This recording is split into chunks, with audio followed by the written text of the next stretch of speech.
শিক্ষার্থীগণ, অভাগীর স্বর্গ গল্পটি গতকালকে 3 পর্ব দিয়েছি। আজকে 4র্থ পর্ব শুরু করব। তো এখানে অভাগীর স্বর্গের শরৎচন্দ্র চট্টোপাধ্যায় যে জমিদারি প্রথার সময় যে সময় গল্পটি লিখেছিলেন, তখন জমিদারি প্রথা প্রচলন ছিল। এই প্রথার সময় যখন ছিল, তখন হিন্দু সমাজের অর্থাৎ সনাতনী সমাজের যে জাতি ভেদাভেদ ছিল, সেটা সুন্দর করে এখানে এঁকেছেন, এই গল্পে এঁকে দিয়েছেন। এবং নিচু শ্রেণী ও নিচু জাতের মানুষের প্রতি যে অমানবিক নির্যাতন যারা উঁচু শ্রেণীতে ছিল, তারা যে অমানবিক নির্যাতন করতো, সেটাও এখানে সুন্দরভাবে আমরা দেখতে পাই। তো এই গল্প থেকে আমরা শিখতে পারবো যে আসলে সমাজে যারা উচ্চবিত্ত থাকে কিংবা ধনী শ্রেণী থাকে, তাদের আচরণগুলো কীরকম হয়, এবং হচ্ছে যে এই অমানবিক এই অভাগীর স্বর্গে গল্প থেকে জমিদারি প্রথার যে শোষণটা ছিল, সেই শোষণটা আমরা এইখানে তাদের যে নির্যাতনগুলো আমরা এই গল্পে সুন্দরভাবে বুঝতে পারবো। তো শিক্ষার্থীগণ, চলো ক্লাসটি শুরু করি। আমি কালকে এখান থেকে ছেড়েছিলাম ক্লাসটি, আজকে হচ্ছে তার পরবর্তী অংশটি। কাঙালি কাঁদিয়া কহিল, মাগো, বাবা এসেছে, পায়ের ধুলে নেবে যে। এবার যখন যখন রসিক দুলে এসেছিলেন, তো কাঙালি তার মাকে ডেকে বলতেছে যে বাবা এসেছেন। মা হয়তো বুঝিল, হয়তো বুঝিল না, হয়তো বা তাহার গভীর সঞ্চিত বাসনা সংস্কারের মতো তাহার আচ্ছন্ন চেতনায় ঘা দিল। সংস্কারের মতো হলো যে বিশ্বাস, যে এতদিন যে বিশ্বাসটা নিয়েছিল, এবং গভীর সঞ্চিত বাসনা। গভীর সঞ্চিত বাসনা হচ্ছে, সে এতদিন থেকে তার যে বাসনা ছিল, কি বাসনা ছিল, যে স্বামীর চরণধুলি নিয়ে সে যাবে, আরও যে সেদিন চিতার পাড়ে যে ঘটনা দেখেছিল এগুলো তার গভীর সঞ্চিত বাসনা। এবং সংস্কারটা হচ্ছে বিশ্বাস অথবা লালিত ধারণা। তো এখানে বলা হয়েছে যে হয়তো সে বুঝতে পারলো, হয়তো সে বুঝতে পারলো না, কারণ তার জ্ঞান আছে কিনা সেটাও বোঝা গেল না। তাহার যে সঞ্চিত বাসনাটা আছে, তাহার আচ্ছন্ন চেতনায় ঘা দিল। মানে যদি সে তার চেতনায় আছে, তাহলে আঘাত করেছে, তার স্বামী এসেছে। এই মৃত পথযাত্রী তাহার অবশ বাহুখানি শয্যার বাহিরে বাড়াইয়া হাত পাতিল। যে মৃত পথযাত্রী যে তিনি হয়ে গেছেন, অর্থাৎ অভাগী যে মৃত পথযাত্রী হয়েছে, এবং তার অবশ বাহুখানি মানে হাতখানি তার শয্যার বিছানার বাহিরে কি বের করিয়া হাত পাতিল, অর্থাৎ চরণধুলি নেওয়ার জন্য।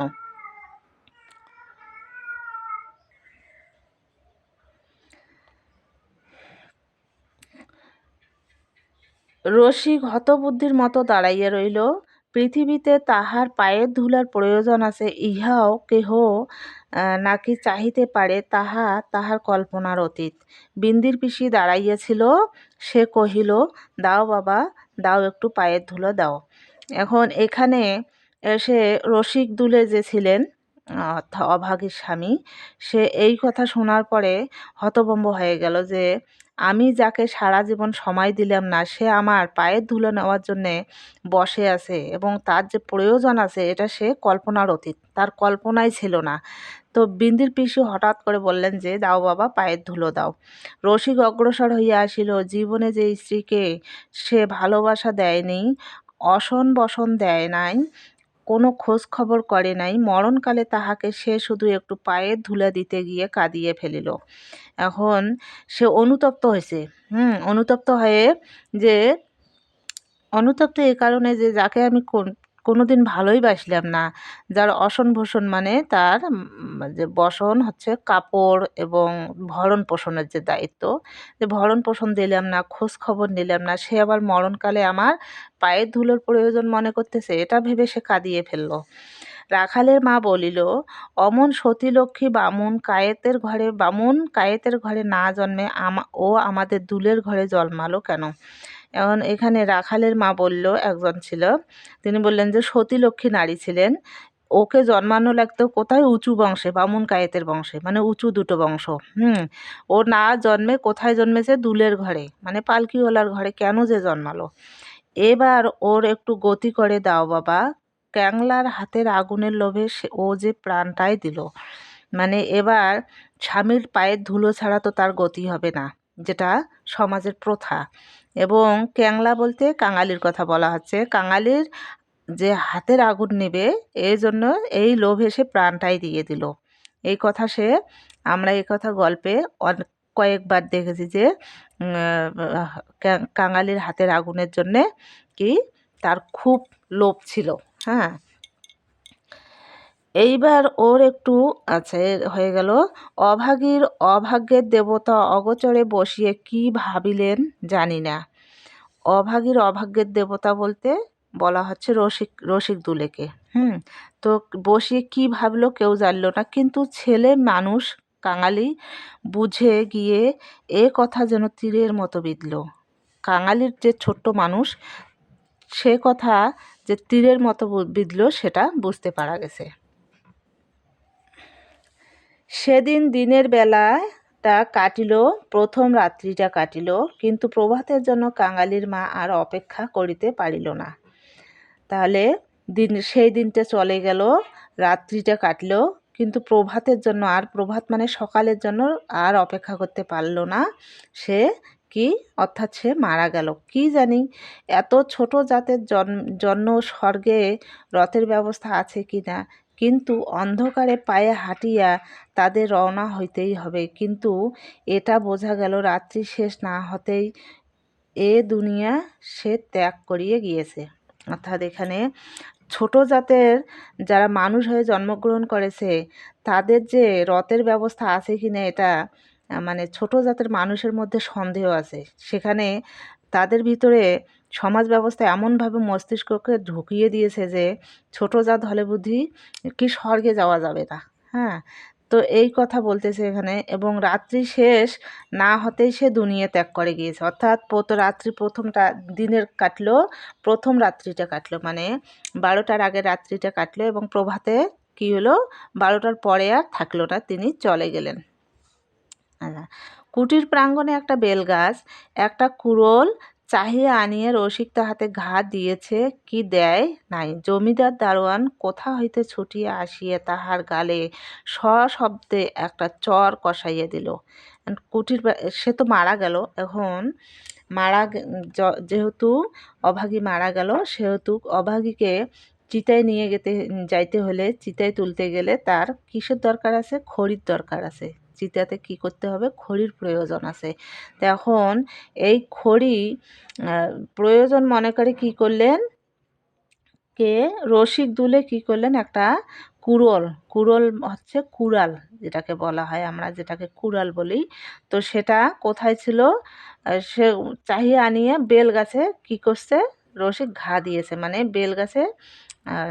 বেল গাছটা কাটার উদ্যোগ নিয়েছে। হ্যাঁ, তো কোথায় ছিল, কুটির প্রাঙ্গণ। কুটির হচ্ছে বাড়ি, আর প্রাঙ্গণ মানে আঙ্গিনা, বাড়ির আঙ্গিনায় বেল গাছটি ছিল। তো সেখানে ঘা দিয়েছে। জমিদারের দারোয়ান ছুটে এসে তার গালে একটা কষে থাপ্পড় দিল। হ্যাঁ, চর দিল। তো এই সশব্দে, মানে জোরে একটা দিছে, শব্দ হয়ে গেছে সশব্দে। কুড়োল কাড়িয়া লইয়া কহিল, শালা, এ কি তোর বাপের গাছ আছে যে কাটতে লেগেছিস? মানে ছোট জাত তো, কোনো মূল্যায়ন তার হয় না, সেভাবে গালিটা দিয়েছে। হ্যাঁ, গালিটা একটু খারাপ। তো যাই হোক, এখানে বলেছে যে তোর বাবার গাছ নাকি? হ্যাঁ, তো তোর বাবার গাছ কাটতে নেই, যে কাটতে লেগেছিস তুই। রসিক গালে যে হাত বুলাইতে লাগিল, কাঙালি কাঁদো কাঁদো হইয়া বলিল, বাহ, ও যে আমার মায়ের হাতে পোতা গাছ। দারোয়ানজি, বাবাকে খামোকা তুমি মারলে কেন? এই গাছ অভাগী নিজেই কি করেছিল, এই বেল গাছটি নিজেই গেড়ে দিয়েছিল।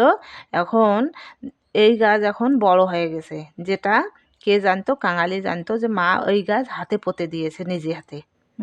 তো এখন যেহেতু মা গাছটা গেড়েছে, তার একটা অধিকার আছে। তুমি কি করলে, খামোকা আমার বাবাকে মারলে। হিন্দুস্থানি দারোয়ান তাহাকে একটা অশ্রাব্য গালি দিয়ে মারিতে গেল। অশ্রাব্য গালি মানে যেটা ভাষা প্রকাশ করার মতো না, সেরকম একটা গালি দিয়ে মারিতে গেল, কিন্তু সে নাকি তাহার জননীর মাতৃদেহ স্পর্শ করিয়ে বসিয়েছিল। তাহলে কি, তার যে মৃত মা ছিল সেই মৃতদেহ স্পর্শ করেছে, মাকে সে ছুঁয়ে দিয়েছে, তাই অশৌচর ভয়ে তাহার গায়ে হাত দিল না। এখন কাঙালিকে যদি হাত দিতে যায় তাহলে কি হবে, সে অশৌচ হবে, সে শুদ্ধ থাকবে না, অশুদ্ধ হয়ে যাবে, এজন্য আর হাত দিল না। হাঁকাহাঁকিতে একটা ভিড় জমাইয়ে উঠল, মানে এখানকার চিল্লিতে কোলাহলে কি হলো, হাঁকাহাঁকি বলতে এখানে যে কোলাহলটা সৃষ্টি হলো সেখানে একটা ভিড় মানে মানুষের ভিড় হলো। কেহই অস্বীকার করিল না যে বিনা অনুমতিতে রসিকের গাছ কাটিতে যাওয়াটা ভালো হয় নাই। মানে সবাই এখন বলতেছে যে তুমি বিনা অনুমতিতে গাছটি কেন কাটতে গেলে, অনুমতি ছাড়া তুমি গাছ কাটতে গেছো, এরকম সবাই, মানে অর্থাৎ যেখানে মানুষ প্রত্যেকটা মানুষের শক্তের ভক্ত নরমের জমায়, তো এখানে আর কেউ রসিক দুলের পক্ষ নিল না, সবাই কি হলো, ওই দারোয়ানের পক্ষ নিল। তাহারাই আবার দারোয়ানজির হাতে পায়ে পড়িতে লাগিল, তিনি অনুগ্রহ করিয়া যেন একটা হুকুম দেন। কিন্তু কারণ অসুখের সময় যে কেহ দেখিতে আসিয়েছিল কাঙালির মায়ের তাহারাই হাত ধরিয়া তাহার শেষ অভিলাষ ব্যক্ত করিয়ে গেছে। মানে এখানে যারা অসুখের সময় যারা এসেছিল তাদের হাত ধরিয়া কাঙালির মা বলে গেছে যে তাকে যেন মুখাগ্নি করা হয়। দারোয়ান ভুলিবার পাত্র নহে, সে হাত মুখ বাড়াইয়া জানাইল এ সকল চালাকি তাহার কাছে খাটিবে না। এবার দারোয়ান বললেন যে এ সকল কোনো চালাকি খাটবে না আমার কাছে, তোমরা যাই বলো এ সকল সব চালাকি। জমিদার স্থানীয় লোক নহেন, গ্রামে তাহার একটা কাছারি আছে, গোমস্তা অধর রায় তাহার কর্তা। আচ্ছা, এখানে যে জমিদারের যে এই জমিদারি দেখাশোনা করেন দারোয়ান, সে জমিদার এখানকার স্থানীয় নয়, তিনি কি এখানে স্থানীয় নয়, গ্রামে তার একটা কাছারি আছে, কাছারি হচ্ছে যেখানে মানে জমিদারি কার্যক্রম চালানো হয়, সেই কাছারি আছে।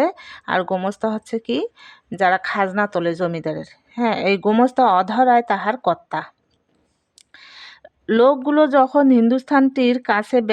হিন্দুস্থানিটার কাছে ব্যর্থ অনুনয় বিনয় করতে লাগলো, কাঙালি ঊর্ধ্বশ্বাসে দৌড়াইয়া একেবারে কাছারির বাড়িতে আসিয়া উপস্থিত হইল।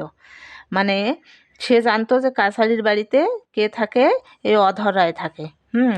এখন কি করলো, যে লোকগুলো যখন হিন্দুস্তানিটার অর্থাৎ দারোয়ানের হিন্দুস্তানির সঙ্গে যখন তর্ক করতেছিল, অনুনয় বিনয় করতে ধরলো, তখন সে বুঝতে পারলো এর দ্বারা কাজ হবে না। সে সরাসরি কোথায় চলে গেল, ঊর্ধ্বশ্বাসে দৌড়াইয়া চলে গেল একদম কাছারি বাড়িতে। সে লোকের মুখে মুখে শুনিয়েছিল পিয়াদারা ঘুষ লয়, তাহারা নিশ্চয় বিশ্বাস হইল অত বড় অসঙ্গত অত্যাচারের কথা যদি কর্তার গোচরে করিতে পারে তো তাহারা ইহার প্রতিবিধান না হইয়া পারে না।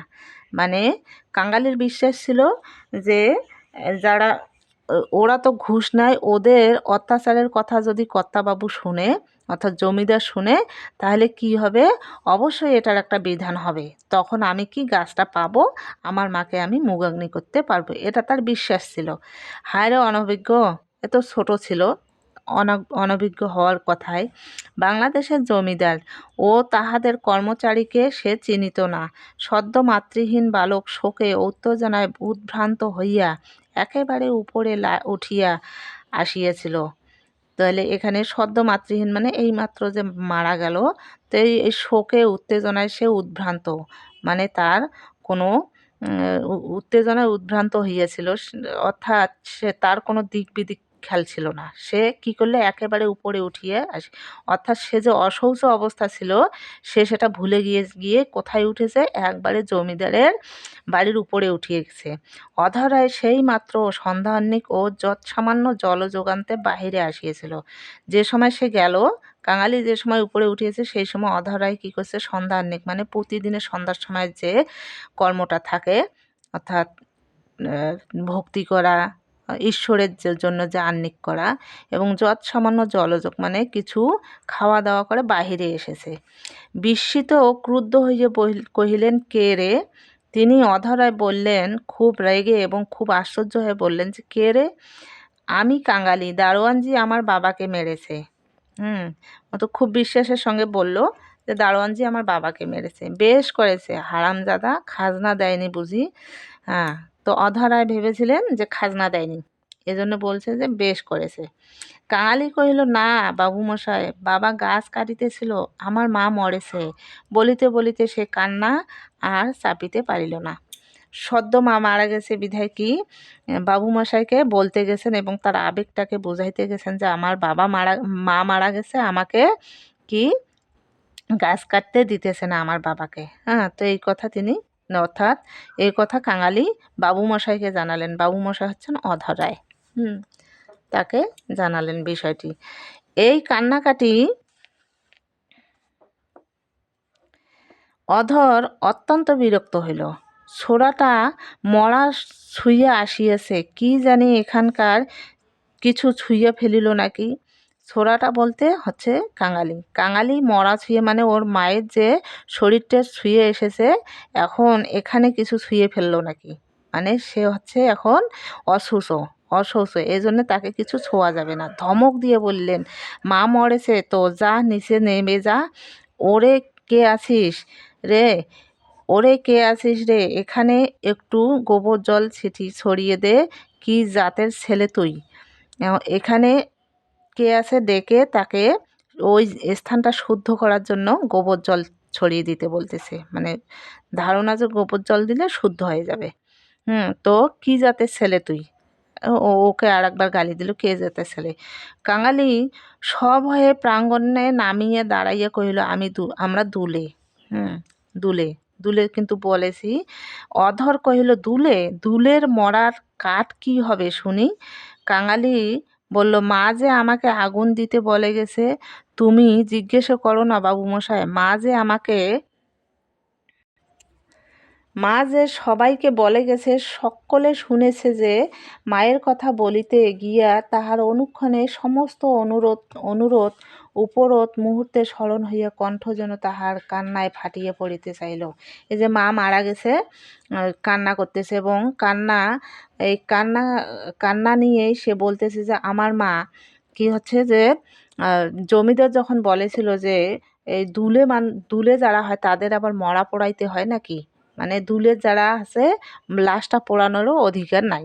তো তখন বলছে যে আমার মা আমাকে পোড়ানোর কথা বলে গেছে। হ্যাঁ, কেননা সকলে শুনেছে, তুমি জিজ্ঞাসা করে দেখো। এই কথাটা সে বলতেছে যে আমার মায়ের শেষ ইচ্ছাটুকু সে, অর্থাৎ এখানে কাঙালি তার মায়ের শেষ ইচ্ছাটুকু পূরণ করার জন্য এত কিছু করতেছে। এবং যখন সে মনে করলো যে আমার মা মরেছে, তখন তার কান্নায় কি বুক ফাটিয়ে যাইতেছে এরকম। অধর কহিলেন, মাকে পোড়াবি তো গাছের দাম 5 টাকা আনগে পারবি? এখন যে গাছ নেবে সে গাছের দাম 5 টাকা। 5 টাকা তো তার কাছে দেওয়া সম্ভব না। তার পক্ষে, কাঙালির পক্ষে 1 টাকাও তার দেওয়া সম্ভব হয় না। তো শিক্ষার্থীগণ, পর্বটি এখানে শেষ করলাম। কালকে আমি বাকি পর্বটি দিয়ে শেষ করব। তো আজকের পর্বটি আমি দিলাম 4 পর্ব, অবশ্যই তোমরা দেখবে এবং পরবর্তী পর্ব যেটা দেব সেটাও দেখবে। তো ভালো থাকিও সবাই।